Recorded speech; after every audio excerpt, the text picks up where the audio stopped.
You're listening to the Third Down Squad podcast, the best international news podcast for the National Football League. We're your hosts, Derek, Josh, and Toby. Let's get you ready for new set downs on Sunday. What's going on, everybody? Welcome back to the Third Down Squad podcast. All three of us are here finally, able to bring you another great video. This week, we're going to be talking about two different contract extensions, hopeful contract extensions between Michael Thomas and Dak Prexcott. And then since Josh wasn't here last week, he's going to be giving you his NFC North rankings this week.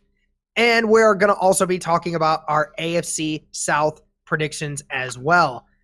And first, we're going to start it off, like I mentioned, with Michael Thomas.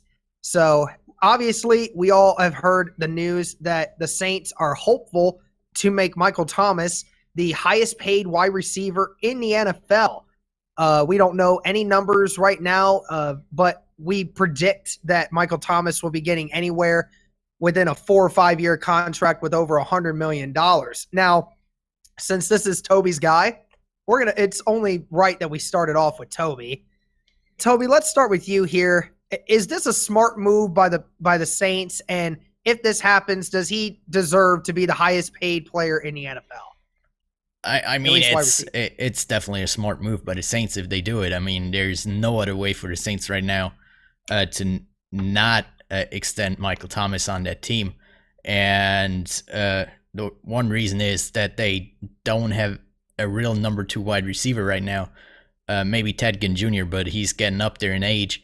So they still need Michael Thomas to be their top guy because nobody right now, from what we saw last season, can step up to that role and be the number 1 guy instead of Michael Thomas. So they definitely have to extend him, to the point that the reports came out this week that he might be the highest paid wide receiver. I mean, it would be deserved that he's the highest paid receiver. He's at least in the top 3 right now for wide receivers.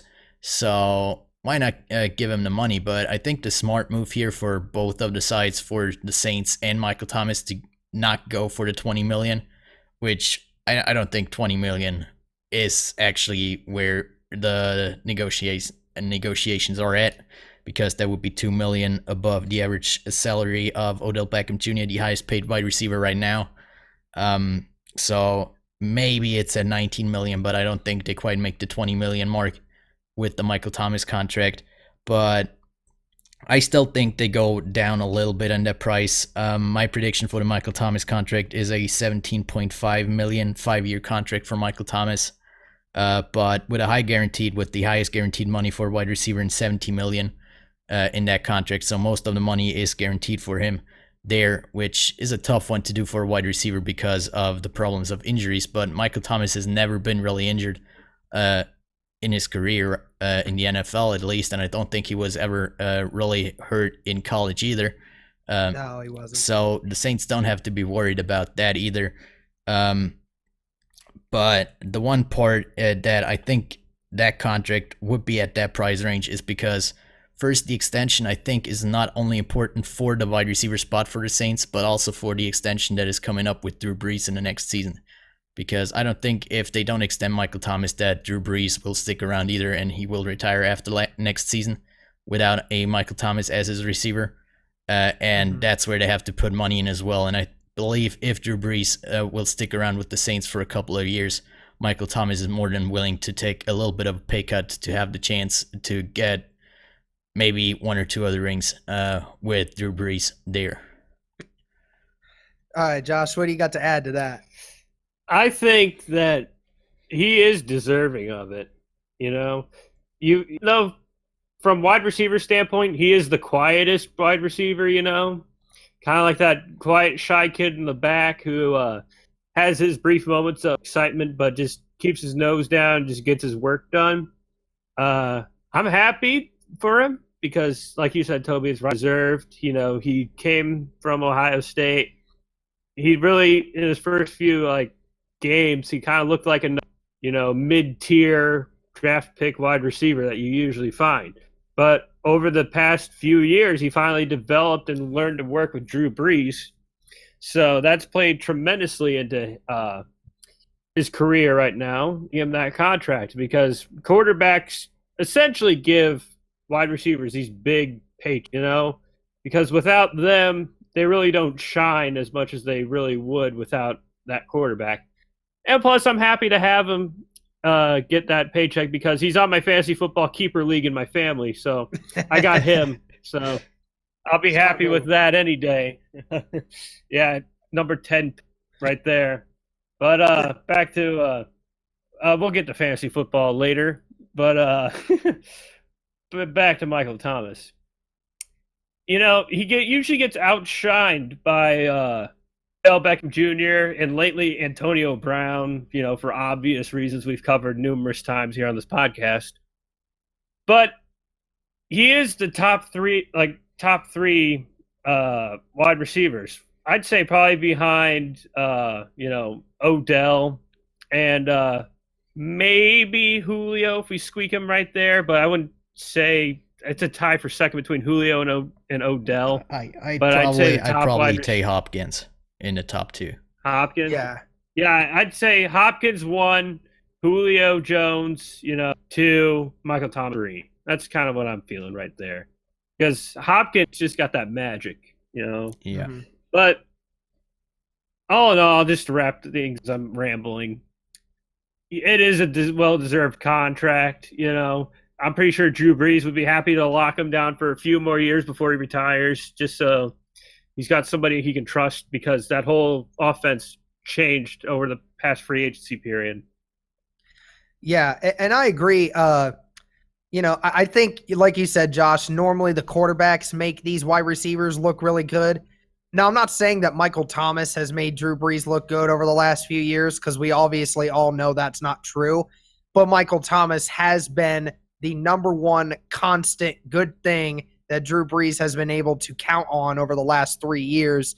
And like you said, he came out of Ohio State, was a second-round pick, extremely undervalued because of the offensive system he came through at Ohio State that didn't fond well with receivers. Just imagine if he had been able to play with Dwayne Haskins this last year, just what his draft stock would have been. He certainly wouldn't have gone to the Saints in the second round. I can promise you that much. But ever since he's been in the league, he has been third in yards. He's been seventh in touchdowns in 2016 and 2018. And he's been top 10 in catch rate in 2016 and last season as well. I think he was second and third in both of those years, respectively. And there's not many other people who have better catch rates than Michael Thomas. So when he gets thrown the ball, he doesn't drop it. And that's the great part about it, is ever since he's entered the league, he's had more receptions in a 3-year span than any person has in the history of the NFL. Last year, he was first in receptions, 6th in yards, and 10th in touchdowns. I mean, this guy is clearly statistically up there at the top 5 best wide receivers in the game. There's no question about it, because the numbers back it up, and it's simple as that.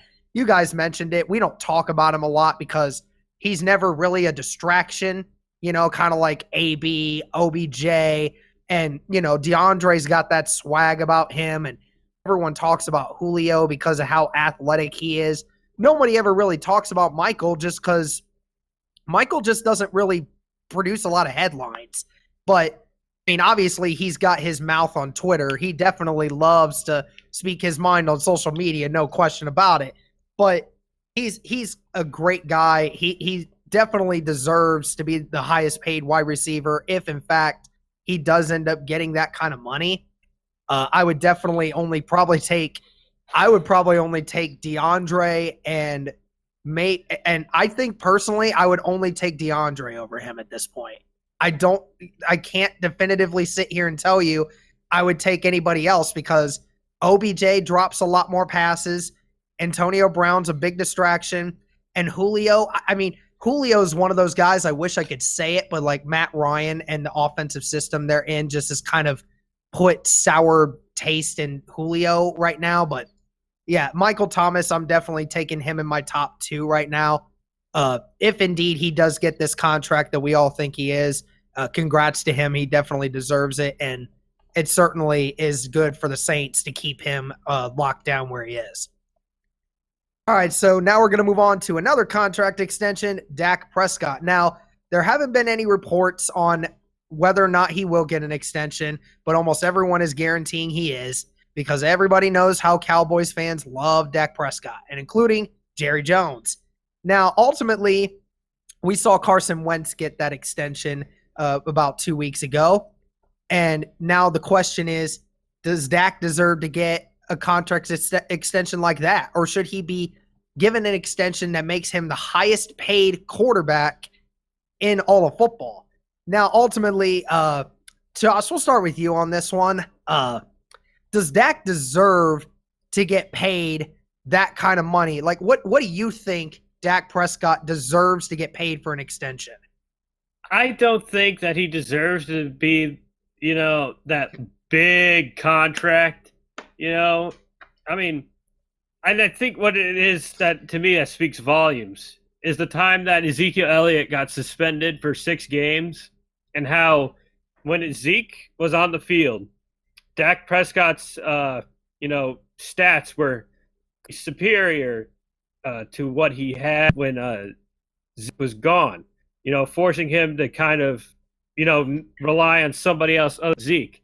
Kind of like how Steph Curry had to rely on him some of these NBA finals. I mean, it's not to say that they aren't talented, or that, Dak Prescott isn't talented. He just needs to start to think for himself in these situations where his number one guy that he trusts the most isn't next to him. He's got to learn how to survive and play in this league without a proper running game.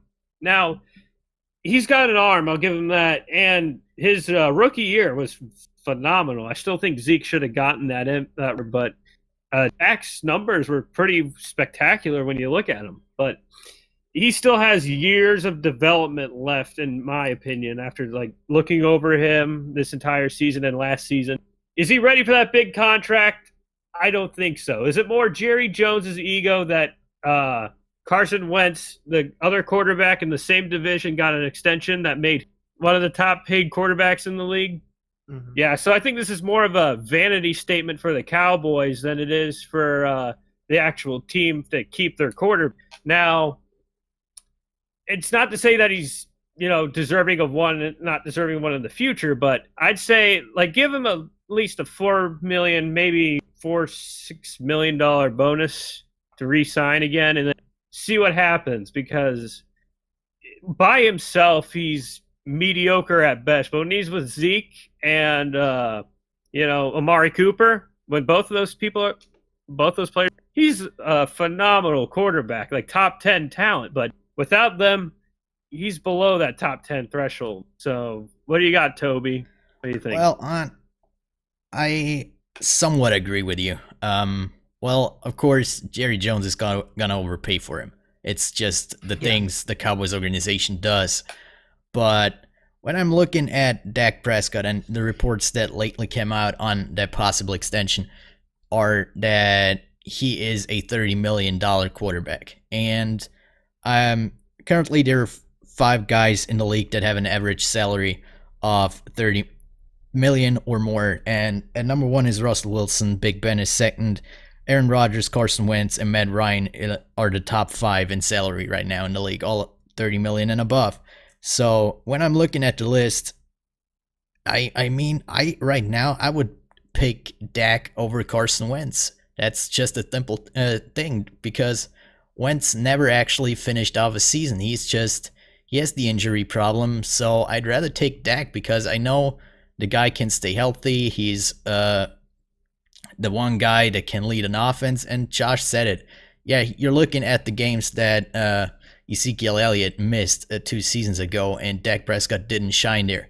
But the problem there is that year, the Cowboys did not have any good receivers. I think the number 1 receiver that year was Vic Beasley, Cole Beasley. Or Cole Beasley, sorry. Not Vic Beasley, yeah. But so it's not all on Dak in that regard. So with the receivers that they have right now, of course, Amari Cooper last year was a great addition at the midway point of the season. They have a true number 1 wide receiver guy right now. Then you have Michael Gallup come into his sophomore year with the Cowboys. His numbers are going to go up this year. And then you don't have to worry about Zeke going out again because they have Mike Weber as his backup now at running back. And if anybody out there is following this podcast for a longer time, I've been high on him before the draft even. So I believe Mike Weber is a great addition for the Dallas Cowboys, and that can help Dak a lot if Zeke can't play in a couple of games because he has had injuries. He has had suspensions. And there is an active situation going on around Zeke again with his little fallout at the festival. So I believe, yeah, Dak deserves a big extension. And right now, when I'm looking at it, top 5 guys, I would take Dak over Wentz and Ryan. So why not give him $33 million? Put him above Wentz and Ryan. For me, Dak, yeah, he has to develop a little more, but if he has a good receiver like he has in Amari Cooper, he can be the guy that leads a team to the playoffs and even further. So I believe in Dak, and the Cowboys are known to overpay for a quarterback, and they will do it again with Dak. But I mean, he deserves it, in my opinion. All right, so before I even start this, I'm going to say that for any of the Cowboys people or NFL people who say that, this dude's hating, I do admit, I do think Dak deserves a contract extension. I do believe he deserves a sizable contract extension because he has shown that he's been able to stick around in this league. He may not be at the top tier of talent, but he's definitely a solid quarterback that does deserve an extension. I'm not going to dispute that. But I believe that the money for that should be deserved to be paid to the top tier guys. And I'm sorry, I was never a fan of Stafford getting his extension. I was not a fan of Matt Ryan getting that money. I'm not a fan of Carson Wentz getting that much money. All these guys, I understand if you're going to talk in context of who got that money, so why shouldn't Dak? I completely understand that topic. I really do. But here's some of the things. Here's the numbers that kind of show this. The highest touchdowns that he's ever been, he's been ranked 11th amongst active quarterbacks. The highest in any season so far that he's been a quarterback, he was 11th on the touchdown list. On yards, he was also 11th. That's his highest. Completion percentage, he was 4th in 2016. That was his first year with Zeke, where he didn't have to throw the ball as often, and he was throwing a lot fewer balls down the field. But in QBR, he was 3rd in 2016 as well. But the problem is that he was not top 10 in QBR outside of that first season. And yards per pass, he was 4th in 2016, but I was out of the top 15 outside of that. I mean, at this point, there's 10 other quarterbacks that I would rank that I would put above Dak Prescott at this moment, and I don't know if I would actually think he deserves to be paid $30+ million a year, but I do like where Toby's coming from with the, all these other guys getting all this money. I mean, it just gives more and more reason as to why Jerry Jones is going to do it. And like he said, the Cowboys love to overpay for everybody that they want because they like to keep their own. I don't personally believe that Dak Prescott deserves that kind of extension, but ultimately, I think that's what he's going to get just because of, the other mediocre to above average quarterbacks in this league that get paid these huge amounts of salaries for no reason at all. But ultimately, of the last few people who have gotten extensions that are getting around $30 million a year, the Matt Ryans or the Wentzes of the world, I would say the same thing. Like, Dak could you could say Dak deserves it more than Wentz at this point because Wentz hasn't stayed healthy. Dak has stayed healthy. He's been a constant factor in that offense. I mean, again, I'm not saying that he shouldn't get the contract extension. Go right ahead. Do what you got to do. I don't mind it. It's just that I just don't think he deserves that at this moment because that's kind of what Josh was saying. Like right now, maybe not because he's still got a lot of developing to do as a passer, but I think further down the line, you could probably give him something like that. But again, he's helping the Cowboys get in the direction they want to go. He's got a really good team behind him. you might as well give him what you got, what you want to give him at this point. But me personally, I don't think he deserves that, but I do believe he does deserve an extension of some kind. All right, so now we're going to move on to, before we get into our AFC South rankings, we're going to have Josh explain his NFC North rankings. We were talking about it a little bit before the podcast, and Toby and I were a little surprised that we had a couple of teams ranked higher than what Josh has them, aka he's wearing the Detroit Lions shirt at this moment. Josh, why don't you go ahead and with your NFC North rankings? All right, so before I begin, a little context here. If you're going to make a dentist appointment, make sure you don't have a podcast scheduled for the same day. Otherwise, you're going to be saying the NFC North right on this when it's supposed to be the AFC South. But also, really quick, if I manage to say a team name again or something like that, it's just because I have a lot of writing right here, and I get really confused because I'm just going to be spouting out numbers and stuff and teams. So if I mispronounce something or, put it. Why don't you go ahead and start with the Bears, Josh? Because we started with the Bears. Why don't you start with the Bears? Okay. Good choice. With the Chicago Bears, I have them losing their first game to Green Bay, starting out 0-1. Then against Denver, I have them winning, so they're at 1 at this point. Against Washington, 2-1. Against Minnesota, 3-1. Against Oakland, going 4-1. Against New Orleans, they are going to lose, go down to 4-2. With the Chargers, I have them losing 4-3. Against the Eagles, yes. Sorry, I had it look like an R. The P looked like an R on my paper. I'm sorry about that. Against the Eagles, I have them winning, going 5-3. Against the Lions, 6-3. Against the Rams, 7-3. Against the Giants, 8-3. Against the Lions, 9-3. Against Dallas, they're going to go 10-3. Ooh. Against Green Bay, I'll have them win this one, 11. I'll have them lose to Kansas City, going to 11-4, and have them lose to Minnesota, going into 11-5, ending at an 11-5 record for the Chicago Bears. Now that's actually surprising to me because I also had them at 11-5. Don't get me wrong there, but at the same time, I certainly didn't have them going on to beat the Rams. That's kind of that's kind of an upset alert there. That's for certain. All right, Josh, now we know you're got the Bears going 11-5. Why don't you go ahead and give us your Lions predictions? Actually, I want to save that one for last. I'm going to save that one for last. Yeah, apparently, because we were talking about it earlier. We know what he has there, but we want to surprise y'all. Go ahead with the Packers then, Josh. Packers. All right, that's a good one. All right. They're going to win their first match, as I stated before, start out 1-0. Then they're going to beat the Vikings, going 2-0. Going to beat Denver 3-0. I have them losing to the Eagles at this one, going 3-1. Have them beating Dallas 4-1. Have them beating Detroit 5-1. Having them beat Oakland 6-1. Having them lose to Kansas City at 6-2.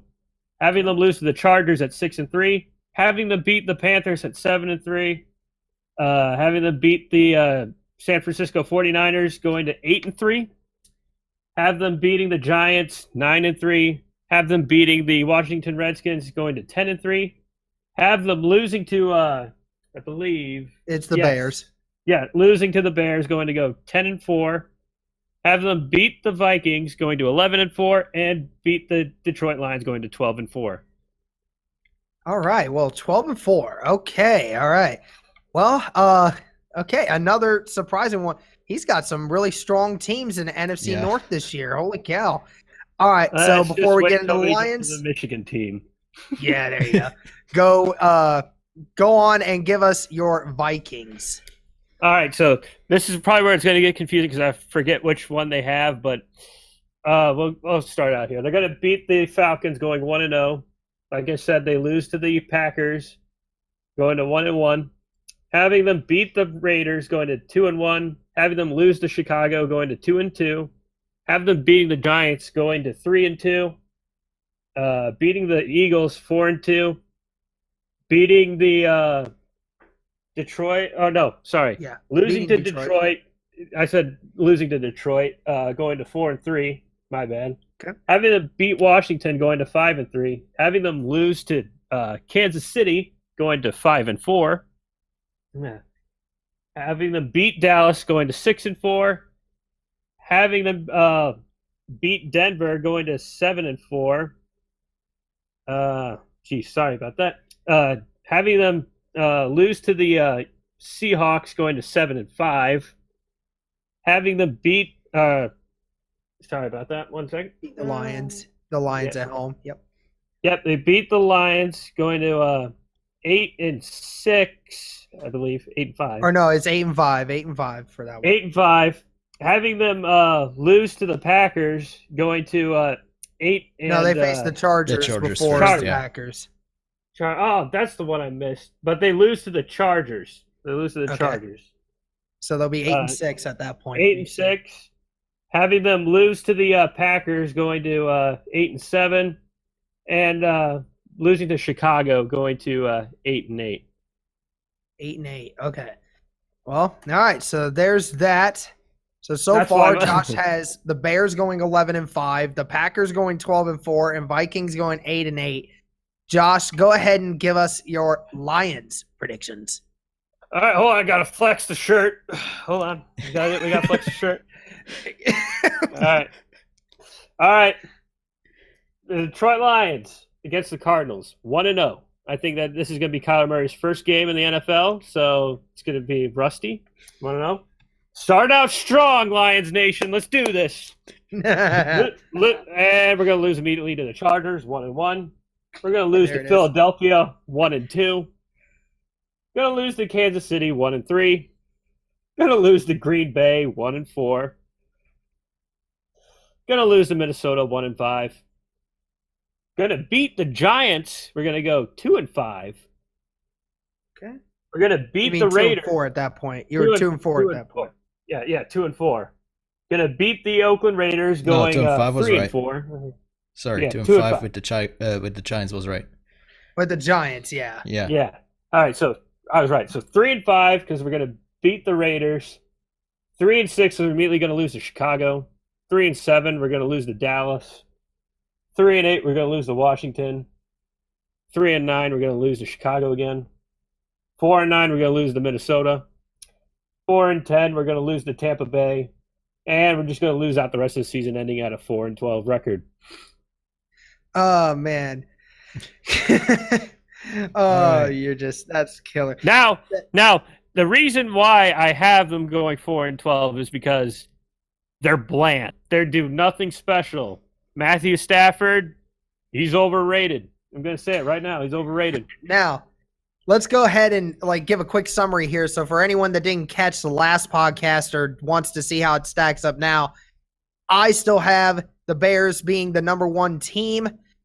Toby still has the Green Bay Packers being the number one team. And we all have the Lions with the worst record, but Josh had by far the lowest record, which is kind of surprising given he's somewhat of a homeboy when it comes to that. But it's called being realistic because I catch those games every Sunday at 1 where they have the lead for the first 2 quarters and then they blow it. Yeah, that's how it works. So Josh and Toby both have the Packers winning the division, and I have the Bears winning the division by close. So ultimately, that's what our NFC looks like. And now we're going to move on to the AFC South, and I'll start with the first team on our list. I didn't want to start with the Colts right away, but since we're always doing it in alphabetical order, we'll just start with the Colts right off the top of our heads. All right, so, and this is from coming a complete unbiased here, okay? I'm trying to be unbiased, but it's hard not to pick for your team. I think that we lose to the Chargers at home or on the road, first game of the season, very difficult to do. And then going to the Titans, we win that one. Sorry, Seth, until the Titans actually beat Andrew Luck, I can't say that we're going to lose to him. So, unfortunate for you. We'll go and we'll beat the Falcons at home. I think we'll beat the Raiders at home since both of those teams are still going to struggle to figure things out. I think we lose to the Chiefs on the road. I honestly think we do, even if Tyreek Hill's not there. I just see us still trying to figure things out. So we'll be 3-2 going into our bye week at week 6. And then I have us losing to the Texans off the bat because for some reason the Texans seem to beat us at our stadium and we beat them at theirs. It's kind of like how Baltimore and Pittsburgh are. But, and then we go on to win most of our games from there. We have the Broncos at home. I think we win that one. I think we beat the Steelers on the road. I think we beat the Dolphins and then the Jaguars at home. Even on a short week, I think we go to the Texans Stadium and we win that one. I think we beat the Titans again. Sorry, Seth, again. I think we go on to Tampa Bay and beat the Buccaneers. We go to New Orleans and lose that one. And then we beat the Panthers and the Jaguars at home. And I have the Colts finishing with a record of 12-4. All right, so we'll go ahead and start with Josh here, just since Josh is the other Colts fan here. Yeah. Josh, go ahead and give your predictions. Okay, so I'm going to try – I think I diverged just enough from you, Derek, to kind of justify the fact that we're just not being fanboys right now, you know? Okay, all right, I got you. So I do have us losing to the Chargers like you do. You know, it's just common knowledge right now that we don't do well over in San Diego when we go to visit them.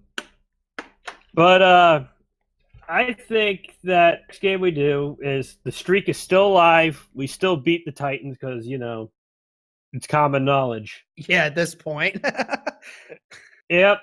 And, yeah, so next up we got the Falcons. Again, we can beat them at home. That's just the way it is, you know. Let's see here. Next one was the Raiders. It's an easy win. You know, they're still trying to find themselves. All right. I do have us losing to KC again because I think our defense is still missing some vital pieces. And it's just we're almost there, but I don't think we're there enough to I think that deal just with. Like we as a Colts team have found out while Andrew Luck has been on the Colts, we struggle early in the season. We struggle to figure things out, but then when we finally figure it out midway through the season, then we just take off from there. Yeah. All right, so, and then unlike you, I have us beating Houston at our place. Okay. I think that streak is broken. So All we're right. 4-2. I have us beating Denver 5-2, but I have us losing to Pittsburgh at 5-3. It's at Heinz Field. I just kind of have that feeling that every game the Colts go to Heinz Field at, the Steelers dominate, you know? I gotcha. That was also when they had AB and Le'Veon, but then again, they don't have either one of those anymore. Yeah. I have us beating Miami going to 6-3. I have us beating Jacksonville going to 7-3. I have us beating Houston going 8-3. Again, the streak is alive. We're going to beat the Titans again, 9-3. I have us beating the Tampa Bay 10-3. I have us losing to the Saints, as much as I hate to say it because of Super Bowl 44. Right? I have us beating the Panthers and beating the Jags, so we're going 12-4. There we go. Josh and I both have the Colts going 12-4. You know, mixing up a few losses there, but other than that, we're on the pretty same track there. Toby, the unbiased Colts fan that you are, why don't you go ahead and give us yours? Yeah, the only non-Colts fan here on the podcast, but yeah, unlike you two, I have the Colts winning their first game at the Chargers. So starting off 1-0, then Tennessee, you already said it, everybody knows it, 2-0 for the Colts. Against Atlanta, 3-0 for the Colts. Oakland, they have to find themselves 4-0. Then at Kansas City, I believe Kansas City is not the team that they were last year. So before the bye week, the Colts at 5-0. Really? Then, wow. I have not seen that. I haven't seen that before. Holy crap. Then coming off the bye week, nice little rest for the Colts before hosting the Texans with another win for them, 6-0 against Denver at home, 7-0 at Pittsburgh, despite being a tough game, like Josh said. They are going 8-0 against Miami, 9-0 against Jacksonville, 10-0. And then at Houston, I am gonna go with the first loss for the Colts. No, not our first loss. No. Yeah, it's the short week. We just put them down after their 9-game win streak last year. Now they're gonna do it to our 10 game. Yeah, it's the short week at Houston. So first loss, 10-1 against Houston. Then Tennessee, we already said it. It's 11-1. Tampa Bay 12-1 at New Orleans. Sorry there, but it's the 12-2 against Carolina, 13-2, and at Jacksonville, finishing off the season at 14-2. Wow! Talk about bias, Mike. Holy cow! And I thought I was biased. Holy cow! Okay. Now get ready for a Saints one because we're going to return the favor to you. Well, I mean, here's the thing. Like, anyone that has been watching this podcast since the offseason has started, Toby has been in has constantly been saying how much he likes the Colts and the offseason moves they're doing and how they're keeping everybody in check. He's probably been more amped up about what the Colts have done than what Josh and I have, to be completely honest. But that shook me. That I was like, no way. All right. So now we went 14-2 apparently with Toby. That's great. 12-4 and 14-2. Holy crap! All right, now we're gonna move on to the Jacksonville Jaguars, Peyton Manning's favorite team apparently, because he used to call them a team of nobodies. But we're gonna go ahead and start that here. They're gonna lose Week 1 to the Chiefs, and then they'll lose at the Texans, going 0-2. I have them beating the Titans their first game, 1-2. They will beat the Broncos on the road. I think Broncos are still going to be fixing their quarterback problem. So they'll be 2-2. I think they go to Carolina and lose that game in a tough, grinded-out game. I think they host the Saints and lose that one. They're going to be 2-4. And they go on to Cincinnati and beat the Bengals. So it'll be 3-4. I think they beat the Jets. So they'll be 4-4. And then I think they lose to the Texans at home. So they'll be 4-5 before going into their bye week. I think they lose their next 2 games at the Colts and at the Titans. 2 tough divisional opponents. So they'll be 4-7. Then I think they host the Buccaneers and win 5-7. Then I think they lose to the Chargers going 5-8. Then they win their next 2 games on the road at the Raiders and the Falcons, making them 7-8. And then losing to the Colts in the final game, making them 7-9. All right, Toby, go ahead and give us yours. All right, yeah, my start to this season is pretty similar to yours. I have them also losing the first game against Kansas City, as well as their next game at Houston. Then win their next 2 games against Tennessee and Denver, putting them at 2-2 after 4 weeks. Then at Carolina, another loss at 2-3. Then they are hosting the Saints, going to 2-4. Then they win at Cincinnati, going to 4-3. Then the first difference between Derek and me, I have them losing to the New York Jets, going 3-5. Then they have the Houston Texans in London. It's basically a home game for the Jacksonville Jaguars right now. Yeah, pretty much. But they still lose to the Texans right now, going 3-6 into the bye week. Then they go to Indianapolis, lose that as well, going 3-7. Then at Tennessee, another loss, 3-8. Against Tampa Bay, it's going 4-8. The LA Chargers, it's another loss at home for Jacksonville, going 4-9. At Oakland, they win their game there, going 5-9. Yeah. At Atlanta, another loss, going 5-10. And at the end, we already said it, against Indianapolis, it's 5-11 at the end for the Jacksonville Jaguars, despite having a new quarterback. All right. Wow. Well, so you heard it here first, gentlemen, that Toby does not think adding Nick Foles is really going to help them that much. And, we've kind of said that a lot too, that even though they've added the quarterback, they still have a lot of things that's wrong with their team right now, and they still need to fix that. They're kind of in the same boat as the Washington Redskins at this point, just with a slightly better defense. Yeah. But Josh, go ahead and finish it off. All right. So I do have them going 0-1 to start the season. I have them beating the Texans going 1-1. I have them beating the Titans 2-1. I have them beating the Broncos going to 3-1. I have them beating the Carolina Panthers going to 4-1. I have them losing to the Saints going 4-2. I have them beating the Bengals going 5-2. I have them losing to the Jets going to 5-3. I have them losing to Houston this time going to 5-4. Like I said before, I have them losing to Indianapolis going to 5-5. I have them beating the Titans going to 6-5. I have them beating the Bucks going to 7-5. I have them losing to the Chargers going to 7-6. I have them beating the Raiders going to 8-6. Have them beating the Falcons going to 9-6, and having them lose to the Colts going to 9-7. Wow. So 2 things. Seth, major disrespect by Josh on your team right now. He has them beating you both times. And Josh is the only one to give the Jaguars a winning record at the end of this season. All 3 of us. Holy cow. Okay. All right. Now we're going to move on to the Titans. This one's for you, Seth, okay?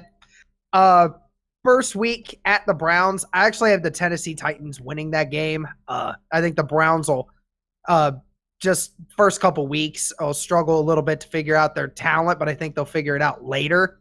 I think they catch them in a prime position. So they win that one. I have them losing to the Colts. It'll be 1-1. I have them beating the Jaguars, as I mentioned earlier. No, I actually had them losing. Why did I have them winning? Yeah, it'd be a loss for them. So, yeah, it would be a loss for them. And then going to the Falcons, I had them losing that one. So they'll be 1-3. I have them beating the Bills, making them 2-3. I have them beating the Broncos, so they'll be 3-3. I have them losing to the Chargers, so they'll be 3-4. I have them beating the Buccaneers, being 4-4. They will lose to the Panthers and the Chiefs before their bye week, making them 4-6. I have them beating the Jaguars, going, 5-6? Yep, 5-6. They'll lose to the Colts, making them 5-7. They will win their next 2 at the Raiders and Texans, making them 7-7. And then they will lose their last 2 games against the Saints and the Texans, making them with the same record as the Jacksonville Jaguars, putting them at 7-9 with maybe some change going with the Jaguars. It's up in the air for those 2 teams. But Josh, why don't you go ahead and give us yours? All right. Now, Seth, it doesn't mean I hate your team. I just think Mariota's trash. We do. All right. No, I actually talked with him. Like, I actually DM'd him the other day. He asked me what we thought of the Titans schedule. I said probably 8-8 again, roughly about the same spot.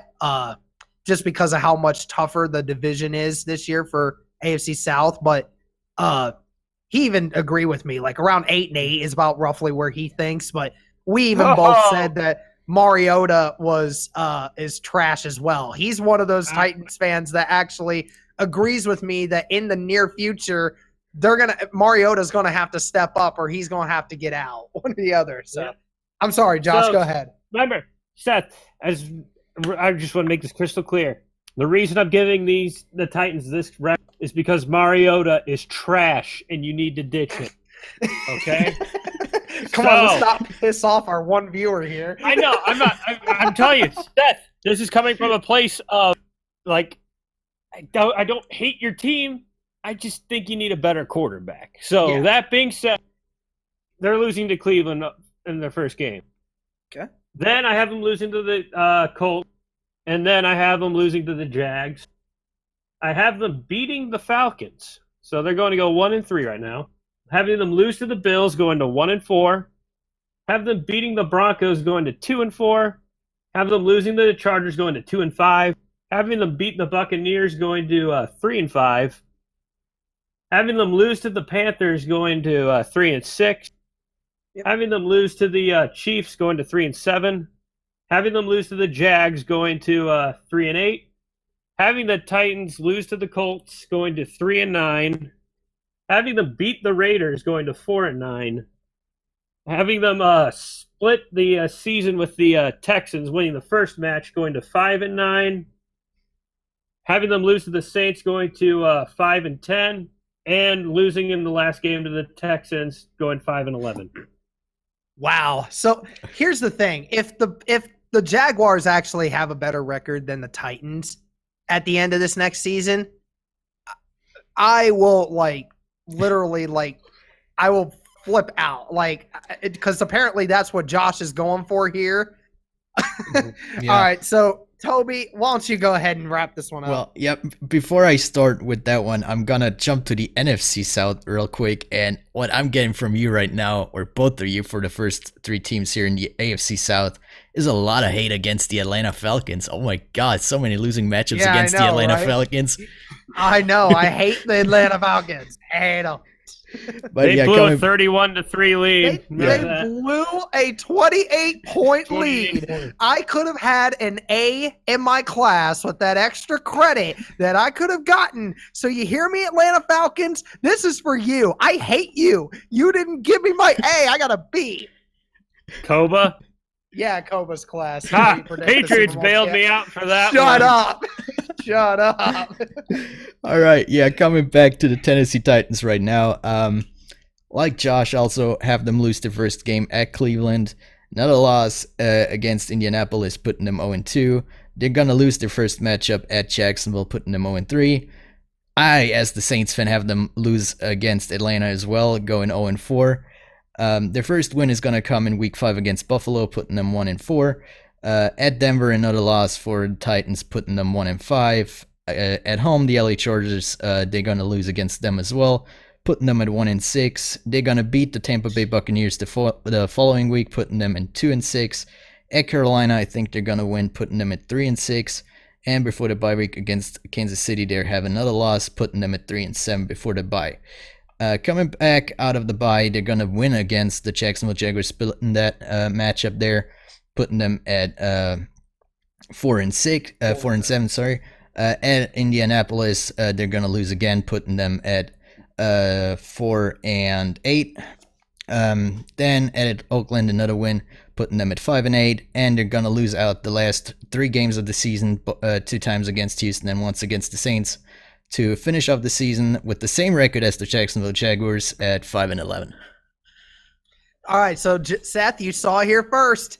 They were 5-11. I was 7-9. I have the most respect for your team. Okay, don't hate me as much. Okay, I'm trying to be realistic here. I think that your team is talented enough that they win more games than what these two dudes are saying. But my God, holy crap. Okay, I'm surprised by some of these things. Holy cow. So apparently Toby has the Titans and the Jaguars going 5-11 next year. Holy cow, this Texans one's going to be interesting then.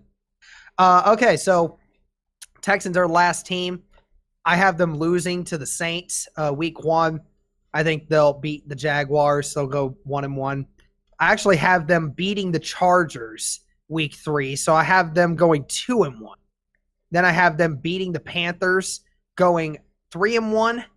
Then I have them beating the Falcons, going 4-1. Yes, another team that I think is going to beat the Falcons. So 4-1, and then I have them losing to the Chiefs 4-2. Then I have them losing I have them winning against the Colts. Why the heck? There we go. Yeah, they're winning against the Colts in the first matchup. And then they'll beat the Raiders. So they will be 6-2. And then they go to the Jaguars and they win. So they'll be 7-2 before their bye. I think they beat the Ravens. They'll go 8-2. Then I have them losing to the Colts. They'll be 8-3. I have them losing to the Patriots. They'll be 8-4. I have them beating the Broncos. They'll be 9-4. Then I have them losing to the Titans. So they will be 9-5. I actually have them beating the Buccaneers and then having them beating the Titans at the end there. So ultimately, they will finish with a record of 11-5 for me. All right, so Josh, go ahead and start with yours. Okay. So just like you, I have them losing 0-1 to the Saints. I have them losing to the Jags, going to 0-2. Have them losing to the Chargers, going to 0-3. I have them beating the Panthers, going to 1-3. Again, have them beating the Falcons, going to 2-3. Have them actually beating the Chiefs this time. I just got that feeling. So they're going to go to 3-3. I have them losing, You had them losing, winning. Yeah, losing to the Colts in the first matchup. So it'll be 3-4. 3-4. Have them beating the Raiders, going to 4-4. Losing to the Jags, I believe. The Jaguars. Let me check my notes. Yep, losing to the Jags, going to 5-4, or no, 4-5. It's 4-5. Yeah, 4-5. Have them beating the Raiders, going to 5-5. Losing to the Jags again. Having them beat the Ravens, so they are at 6-5. Yeah, 6-5. I got them. Ravens is week 11. They have a bye at week 10, so you'd be bye week 10.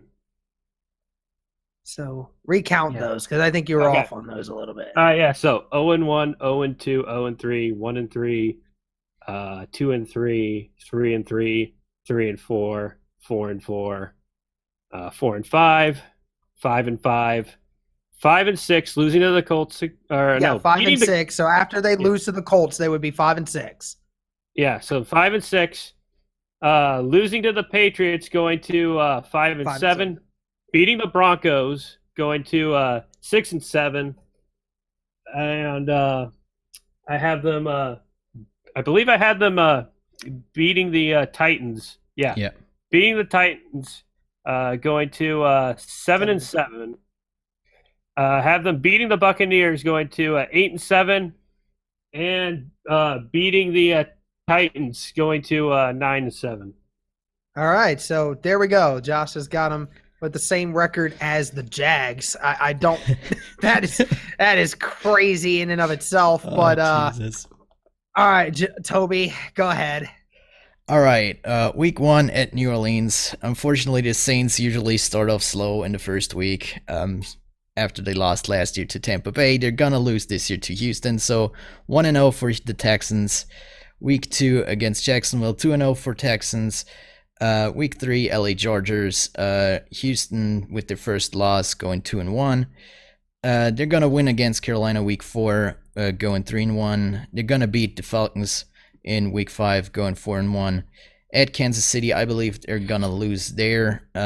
So they're gonna go 4-2. At Indianapolis, like I said, it's gonna be a loss for them, going 4-3. Against Oakland, they're gonna win that one, going 5-3. And in London, they're gonna go 6-3 before the bye week. Coming back at Baltimore after the bye week, I think they're gonna lose to Baltimore, so they're gonna go 6-4 there. They're gonna beat Indianapolis, going to 7-4. I believe they're gonna beat the New England Patriots at home the week after, putting them at 8-4. Week after, they're gonna beat the Denver Broncos, putting them at 9-4. They're gonna beat the Titans in Tennessee, so they're gonna go 10-4. At Tampa Bay, it's another win for the Texans, going 11-4. And to finish off the season, at the Titans, the Houston Texans going 12-4.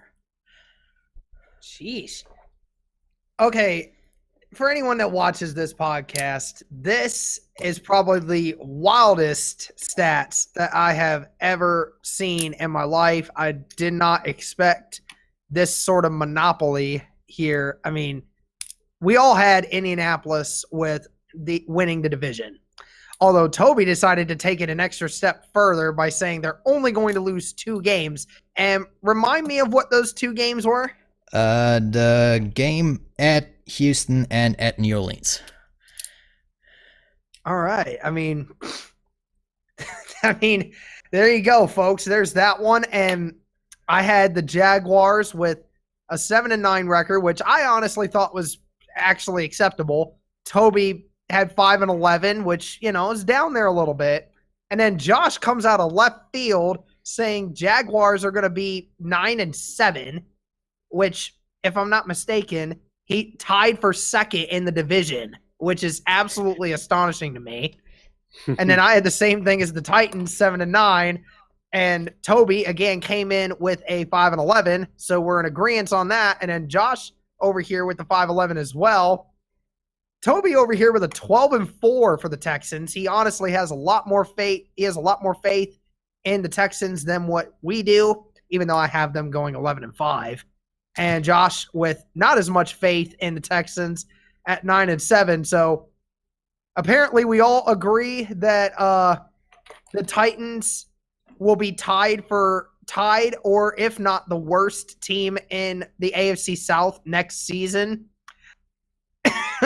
I can't even wrap my head around these numbers. It's absolutely crazy. I mean, now keep in mind, with the Texans, sure, they might make the wild card spot in these predictions, but they're always going to trip and fall like they do in the playoffs every year. So yeah, I know, but it's like, how can you have the Jaguars with the same records? How can you do that? Because I believe they have a better quarterback, but I believe in the Jaguars more than I do in the Titans.